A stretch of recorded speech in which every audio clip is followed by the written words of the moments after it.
Ғұсыл қалай алынады? Ең алдымен әурет жерлер жабылумен басталады. Әурет жерлер сабынмен жуылып, жақсылап тазаланады.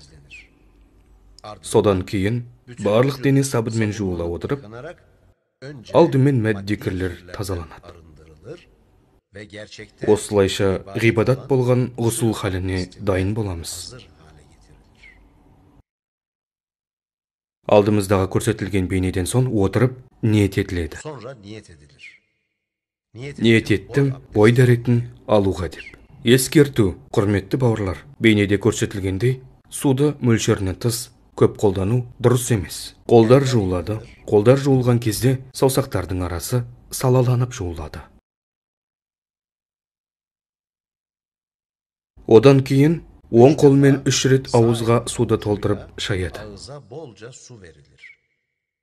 Және оң қол саусақтарымен тістер тазаланады. Ауызды шаю арқылы ауыздың ішін тазалаймыз. Ауыз ішінің барлық бөлігіне су тиюі қажет. Ораза кезінде мұрын және ауызға абайлап су алу керек. Су әрі қарай кетіп қалмауы үшін. Одан кейін 3 рет оң алақанмен мұрынға су алынады, кезекпен кезек. Мұрын ішін жуылуы және тазалануы қамтамасыз етіледі. Мұрын үшін мұқият және құрғақ жер қалдырмай жуу керек.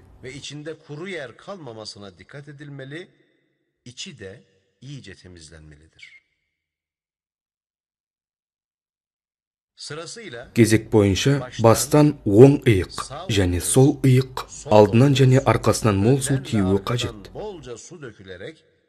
Денеде ине ұшындай құрғақ жер қалмай жуылады. Осылайша барлық дене жуылады. Құрғақ жер қалдырмауға сақ болу керек. Әйелдер шаштарының түбіне дейін су тиюі қажет. Міндетті түрде шаш өрімін ашу керек. Ер не әйел болсын, қалың шаш түбіне су тиюі қажет. Bol ve sık saçı olanlar iyice suyla ovarak saç diplerinin de осылайша ғұсыл алынады. Оншадан шығар кезде аяққа су төгіледі. Оны ұмытып кетпеңіздер. Міне осылайша бой дәрет алынуы бітеді. Алла тағала ниеттеріңізді қабыл етсін.